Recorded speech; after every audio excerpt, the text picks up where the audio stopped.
Sir ప్రభు గారు నమస్తే sir. నమస్తే అండి విష్ణు గారు. సార్ ప్రభు గారు, ఈ వీడియోలో కొంచెం డీటెయిల్ గా బంగారం వెండి ధరల గురించి మాట్లాడుకుందాం. ఒకవైపు ఏమో ఇజ్రాయెల్ ఇరాన్ యుద్ధం అంటున్నారు, మరోవైపు ఏమో మన ఇండియన్ స్టాక్ మార్కెట్లు నిఫ్టీ ఏమో 25,000కి దగ్గరలో ఉంది, సెన్సెక్స్ ఏమో 81,000 82,000 దగ్గర ట్రేడ్ అవుతుంది. సరే, బంగారం వెండి రెండు ఏమో ₹1,00,000 మార్కుని దాటేశాయి. సో ఏంటి నెక్స్ట్, ఏంటి గోల్డ్ అసలు? అన్సర్టనిటీ సర్టనిటీ ఎప్పుడైనా సరే మార్కెట్లో ఇక బాగుంది, ఇంక ట్రిగర్ పాయింట్స్ ఏం లేవు అంటే ఏదో ఒకటి వస్తుంది. ఏదో ఒక వార్త కోసం మార్కెట్ రెడీ కూర్చో ఉంటుంది. అంటే న్యూస్ డ్రివెన్ మార్కెట్. అంటే ఆ న్యూస్ కి పాజిటివ్ అంటే మన వాళ్ళే ఎక్కువ, ఇండియన్సే ఎక్కువ ఇదవుతారు. వేరే కంట్రీస్ లో అంత ఇది మనం ఏదైనా ఇదిగో పులి అదిగో టకటక అమ్మేసుకుంటారు చాలా మంది. అస్సలు అమ్మకూడదు. అంటే పడినప్పుడు తమిళియన్స్ అమావాస్యని ఎట్లా చూస్తారో మార్కెట్ పడినప్పుడు అలా చూడాలి మనం. అది ఒక పండగ, ఆపర్చునిటీ, అది మిస్ అవ్వకూడదు. 80% దాన్ని మిస్ అవుతా ఉంటారు. ఎప్పుడైనా సరే అసెట్ క్లాస్ లో ఈక్విటీ పడుతున్నప్పుడు ఆల్టర్నేట్ ఏం చేస్తారు, గోల్డ్ లో ఏం చేస్తారు. సో గోల్డ్ అలానే పెరుగుతుంది అంతేగాని మామూలు విపరీతంగా మామూలు టైంలో ఎంత డిమాండ్ ఉన్న రిటైల్ ఎంత డిమాండ్ ఉన్న పెరగదు. ప్రొవైడెడ్ ఆర్బీఐ బ్యాంక్ మనలాగా సెంట్రల్ బ్యాంక్స్ ఉంటాయి కదా, అవి కూడా more than 1,500 tons per year accrue చేస్తున్నాయి. కొన్ని కంట్రీస్ పూర్తిగా గోల్డ్ మీద డిపెండ్ అయింది. సో ఆ డిమాండ్ వల్ల కొంచెం ఇదైంది. రీసెంట్ గా ఎందుకు పెరిగింది, మళ్ళీ లకారం దాటాం. ఎందుకు అంత? ఇప్పుడు ఇవాళ కూడా మార్కెట్ ఇంత హై ఉన్నా పడలా ఇంకా.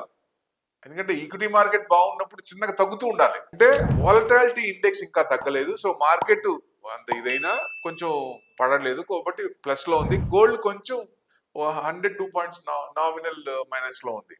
సో ఎప్పుడైనా అది కొంచెం చిన్నగా తగ్గుతుంది. ఇది మార్కెట్ బాగా ఫ్లరిష్ అవుతున్నప్పుడు ఆటోమేటిక్ గా తగ్గుతుంది, తగ్గి తీరుతుంది. సో 1 lakh అంటే క్రైమ్ రేట్ కూడా పెరిగిపోద్ది. ఇది కూడా పెట్టుకోవాలి. చిన్న చిన్న వాటికి కూడా విపరీతంగా పెరుగుతాయి. అంటే డాలర్స్ లెక్క చూసుకుంటే 3,000 అబౌవ్ ఉంది. అది ఎంతవరకు వెళ్ళచ్చు? ఇట్లాంటి ఇష్యూలు గనక వస్తే ఫ్యూచర్ లో చిన్నగా $4,000 వరకు వెళ్ళచ్చు. అంటే 2 లక్షల దాకా ఉంటుంది ఛాన్స్. అంటే ఎప్పుడు కంటిన్యూస్ గా రాదు, అది కూడా మనసులో పెట్టుకోవాలి. ఇట్లాంటివి ఏమైనా ఇష్యూస్ వచ్చినప్పుడు మార్కెట్ లో గ్లోబల్ గా అన్సర్టనిటీ ఎక్కువ వస్తున్నప్పుడు ఇవి ఆల్టర్నేటివ్, మన మార్కెట్ పడుతున్నప్పుడు ఆల్టర్నేటివ్ గోల్డ్ పెంచుతారు. సో డిమాండ్ కూడా పెరుగుతుంది కాబట్టి, బ్యాంక్స్ కూడా పెరుగుతుంది కాబట్టి ఆ డిమాండ్ చిన్నగా పెరుగుతోంది. సో లాంగ్ రన్ లో చూస్తే మీకు 1,50,000 2 లక్షల దాకా రావచ్చు అనేది ఒక ఇది ఉంది. ఎందుకంటే రీసెర్చ్ మేజర్ గ్లోబల్ వాళ్ళు కూడా చెప్తున్నారు ఇంతవరకు రావచ్చని. కానీ అప్పుడు అంత ఇమ్మీడియట్ గా ఏం లేదు. సో ఇది మార్కెట్ బాగా సుధరినప్పుడు డెఫినెట్ గా గోల్డ్ తగ్గే అవకాశాలు ఎక్కువ ఉంటాయి. సో తగ్గుతుంది. ఎందుకంటే మన ఈక్విటీ మార్కెట్ లో ఆల్ టైమ్ హై వస్తుంది అనుకుంటున్నాం, 6% అవే అనుకున్నాం. ఇది ఆల్ టైమ్ హై దాటి కొంచెం ఫ్లరిష్ అవుతున్నప్పుడు డెఫినెట్ గా తగ్గుతుంది. ఇక్కడ లాస్ అవుతున్నప్పుడు గోల్డ్ ని హెడ్జ్ చేసుకుంటారు పొజిషన్స్ కి. ఇక్కడ లాస్ అక్కడ ప్రాఫిట్స్ బ్యాలెన్స్ చేసుకోవాలి కాబట్టి పెట్టుకుంటారు. ఇది పెరుగుతున్నప్పుడు ఆటోమేటిక్ ఈ ఫండ్స్ అన్ని మళ్ళీ డైవర్ట్ అయిపోతాయి, ఈక్విటీకి డైవర్ట్ అయిపోతాయి. సో అందుకని భయపడాల్సిన పని లేదు. ఇప్పుడు కొనుక్కోవాల్సిన ఎవరన్నా ఉంటే ఇప్పుడు కొనుక్కోవాలా అంటే కొంచెం తగ్గినాకే కొనుక్కోవచ్చు. లాస్ట్ టైం కూడా 1 lakh వరకు టచ్ అయ్యి 92,000 చేంజ్ దాకా వచ్చింది. సో ఇది మార్కెట్ బాగా ఫ్రెష్ అవుతుంటే 85 to 90 వరకు వచ్చే అవకాశాలు ఉన్నాయి.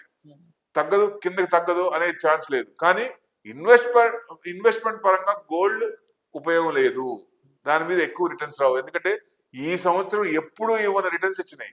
31% పెరిగింది YTD year on year. So ఎప్పుడు లేదు. అంటే ప్రతి సంవత్సరం ఇంత ఉంటుందా అంటే ఎంత ఉండదు, ఇప్పుడే ఉన్నది. సో ఈ సంవత్సరమే ఉంది కాబట్టి దాన్ని కంటిన్యూస్ గా ఎక్స్పెక్ట్ చేయలేం. లాస్ట్ మీరు 5 years లేకపోతే 7 to 8 years తీసేస్తే గోల్డ్ 4% రిటర్న్స్ కూడా లేవు. ఈ రీసెంట్ గా ఈ 5-6 years లోనే బాగా ఇదైంది. సో ఎక్కువ డిమాండ్ వచ్చింది.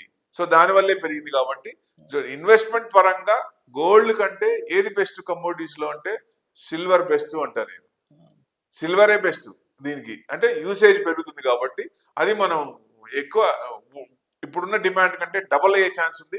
కొత్త కంపెనీలు వస్తాయి, ఇండస్ట్రియల్ ఎక్కువ కన్సంప్షన్ ఎక్కువ అవుతుంది. సో డెఫినెట్ గా అది positive point. So gold investment, మన గోల్డ్ ఎంత కావాలి, ఏం కావాలి అనుకున్నప్పుడు అంతవరకు గోల్డ్ ఇమీడియట్ గా పెట్టుకోవడం బెస్ట్. ఇప్పుడు కొనాలా అంటే ఇప్పుడు దయచేసి ఇప్పుడు కొనాల్సిన పని లేదు, కొంచెం తగ్గి తీరుతుంది, తగ్గినప్పుడు ఆ డిప్ వచ్చినప్పుడు కొనుక్కోవచ్చు. అంటే 90,000 కట్ అయిందంటే 85 వరకు వచ్చే అవకాశాలు ఉంటాయి. ఓకే. సో 90,000 మీకు 92కి వచ్చి మళ్ళీ పెరిగింది ఇష్యూస్ వస్తున్నప్పుడు. సో మళ్ళీ ఇవన్నీ బాగున్నప్పుడు, మ్యాక్రోస్ అన్ని బాగున్నప్పుడు మళ్ళీ ఇది తగ్గుతుంది. కాబట్టి బేసిక్ గా మనం గుర్తుపెట్టుకోవాల్సిందల్లా 90,000 కనుక గోల్డ్ తగ్గితే 85,000 వరకు రావచ్చు. ఇక మరీ ఇంకా కొంతమంది చెప్పేది ఏంటంటే యూట్యూబ్ లో ఎక్కడ చూసినా 50,000కి వస్తుంది, 40,000కి వస్తుంది, 56,000 45,000 వస్తుంది అని. సమస్య లేదు, వచ్చే ఛాన్సే లేదు. ఇక్కడ దాకా రాదులేండి సార్, ఛాన్స్ సగాటికి సగం రాదు. ఛాన్స్ లక్ష ఏదో ఒక 2,000 3,000 తగ్గద్దంటే ఓకే, రీజనబుల్, కానీ మరి అంటే 50,000 10 to 20% తగ్గచ్చు, అవకాశం ఉంది. అంతే. ఏదైనా ఇప్పుడు బాగా పెరిగింది చూడండి, ఏదైనా కానీ బాగా పెరిగింది 10 to 20% ఆ రేంజ్ లో ఉంటది, తగ్గుతుంది. అంటే రేంజ్ బౌండ్ మారుతా ఉంటది. ఒక 80,000కి వచ్చి మళ్ళీ 110 కావచ్చు, 110 నుంచి మళ్ళీ 95 రావచ్చు, 95 నుంచి 130 కావచ్చు. అట్లా రేంజ్ బౌండ్ డిమాండ్ బట్టి అది పెరుగుతుంది. కాబట్టి ఆ రేంజ్ బౌండ్ లో మనం తక్కువకి వచ్చినప్పుడు కొనుక్కోవడం మంచిదంట. నేను కొంచెం గోల్డ్ కొనేవాళ్ళు కొంచెం వెయిట్ చేసి మంచి ఛాన్స్ చూసి అప్పుడు కొనుక్కోవడం బెస్ట్. రైట్. సో ఇప్పుడు మరి అంటే ఇప్పుడు అందరూ కూడా లక్షలు పోసి గోల్డ్ అంటే ఆర్నమెంట్ రూపంలో కొనలేం కాబట్టి, అంటే ఏదైనా ఇప్పుడు ఇన్వెస్ట్మెంట్ పాయింట్ ఆఫ్ వ్యూలో చూస్తే మనకున్న అదర్ ఆల్టర్నేటివ్స్ ఏమున్నాయి గోల్డ్ అండ్ సిల్వర్ ఇన్వెస్ట్మెంట్స్ కి? అంటే ఫిజికల్ గా కాకుండా ఇప్పుడు అందరూ కూడా తులం కొనాలంటే 1,10,000 1,30,000 రూపాయలు పోయాలి కాబట్టి అందరికి అక్కడ పాసిబిలిటీ లేదు. కాబట్టి మా దగ్గర కొంచెం తక్కువ అమౌంట్ ఉంది, ఈ తక్కువ అమౌంట్ తో మేము ఏదైనా గోల్డ్ అండ్ సిల్వర్ ఇన్వెస్ట్ చేయాలంటే మరి అటువంటి వాళ్ళకి ఏం చెప్తారు? అంటే మన టార్గెట్స్ గోల్స్ ప్రకారం ఉంటాయి. సపోజ్ ఇప్పుడు గోల్డ్ షాపులు ఉన్నాయి, మంత్లీ ఇంతని మనం డిపాజిట్ చేసుకోవచ్చు. అక్కడ 11 months నుంచి ఎక్కువ చేసుకోవడానికి లేదు. అంటే ఎవ్రీ ఇయర్ కొంత గోల్డ్ కొంట ఆ పర్సెంటేజ్ కూడా పెరిగిందండి. గోల్డ్ ఇన్వెస్ట్మెంట్ ఆ రకంగా మంత్లీ కూడా మనకు ఎంతో కొంత యాడ్ చేసుకుంటా స్కీమ్స్ ఉన్నాయి. ఆ స్కీమ్స్ పర్సెంటేజ్ కూడా విపరీతంగా పెరిగింది. దాని వల్ల కూడా కొంచెం డిమాండ్ పెరిగింది ఎక్కువ. సో ఎందుకంటే ఒకేసారి ఇంత ఉన్నప్పుడు కొనలేరు. సో ఎప్పుడైనా లోవర్ లోస్ కానీ హయ్యర్ లోస్ కానీ హయ్యర్ హైస్ లో కానీ కొంటున్నప్పుడు మనకి యావరేజ్ అవుతుంది. కాబట్టి లోవర్ లోస్ లో కొనడానికి ప్రయత్నిస్తారు. మంత్ యాడ్ చేసుకుంటున్నప్పుడు ఇది చేస్తారు. అది మనకి 1-2 years లో మనకి అవసరం ఉంది అనుకున్నప్పుడు ఆ రకంగా చేసుకోవటం బెస్ట్. సపోజ్ మన గోల్డ్ ప్రకారం నెక్స్ట్ 5 years కో 10 years కో ఉంది అనుకోండి, పిల్లలో ఏదైనా ఉంది, అప్పుడు ఏం చేయాలా? లిటరల్ గా మనం గోల్డ్ కొనుక్కొని ఇంట్లో పెట్టుకోలేము, సేఫ్టీ కాదు. బ్యాంక్ లాకర్ లో కూడా పెట్టినా ఉపయోగం లేదు. ఇట్స్ డెడ్ ఇన్వెస్ట్మెంట్ టోటల్ గా పెట్టుకొని. గోల్డ్ మీద ఇంట్రెస్ట్ వర్కౌట్ చెయ్యాలి అంటే గోల్డ్ ఈటీఎఫ్ బెస్ట్. ఈటీఎఫ్ పెట్టుకుంటే డెఫినెట్ గా లాంగ్ రన్ లో డివిడెండ్ కూడా వస్తుంది. కాబట్టి మంచి వర్కౌట్ అయ్యే ఛాన్స్ ఉంటుంది. పైగా సపోజ్ 10 years అయిన తర్వాత మనకి యూనిట్స్ అయితే ఎన్ని ఎక్విటీ యూటీఎఫ్ ద్వారా మనం ఎన్ని చేసామో ఆ యూనిట్స్ అన్ని రిడీమ్ చేసుకొని ఆ టైంకి ఆ ప్రెసెంట్ మార్కెట్ రేట్ ప్రకారం రిడీమ్ చేసి అప్పుడు లేటెస్ట్ ఆర్నమెంట్స్ కొనుక్కోవచ్చు. ఎందుకంటే ఈ సంవత్సరం ఉన్న ఆర్నమెంట్స్ నెక్స్ట్ ఇయర్ ఉండట్లేదు. సో డెఫినెట్ గా కొంతమంది ఏం చేస్తారు, బిస్కెట్లు కొంటారు. మొన్నటిదాకా బిస్కెట్స్ మీద గోల్డ్ లోన్ వచ్చింది, ఇక ఫ్యూచర్ లో రాదు. ఇంకా గోల్డ్ మీద బిస్కెట్స్ మీద రాదు. 24 carats లేదు కదా, లేదు, రాదు, దాని మీద రాదు. సో అందుకనే ఆర్నమెంట్స్ మీద రిస్ట్రిక్షన్స్ ఉన్నాయి, కాయిన్స్ మీద రిస్ట్రిక్షన్స్ ఉన్నాయి. గోల్డ్ మీద ఎక్కువ పెట్టాల్సిన అవసరం లేదు. ఇన్వెస్ట్మెంట్ పరంగా యాంగిల్లో చూస్తే దాని మీద పెట్టకూడదు. ఇన్వెస్ట్మెంట్ అయితే మీరు సిల్వర్ పెట్టుకోవడం బెస్ట్. దాని మీద ఈటీఎఫ్ లాంగ్ టర్మ్ కాబట్టి నెక్స్ట్ 5 years 10 పెట్టుకుంటే మీరు సిప్ ద్వారా కానీ లంసమ్ ద్వారా కానీ ఇన్వెస్ట్మెంట్ చేసి మన టైం పేషెన్స్ తీసుకొని కొంత టైం దాంట్లో ఉంటే మంచి రిటర్న్స్ వచ్చే అవకాశాలు ఉంటాయి. సిల్వర్ అయితే గోల్డ్ లో అయితే అవసరార్థం ఎంత కావాలో అంతవరకు మనం గోల్డ్ కొంటాం. కాబట్టి దాని ప్రకారంగా ఈటీఎఫ్ కానీ షార్ట్ టర్మ్ ఉన్నప్పుడు ఈ గోల్డ్ షాప్ లో మనం ఇది డిపాజిట్ చేయడం కానీ కొనుక్కోవడం చేయాలి. అది బెస్ట్. లాంగ్ రన్ లో గోల్డ్ పెట్టుకొని ఈ సంవత్సరం వచ్చినట్టు 30% ఎవ్రీ ఇయర్ వస్తుందా అంటే సచ్చినా రాదు. Right sir. Thank you sir. Thank you so much Prabhu garu. Thank you అండి.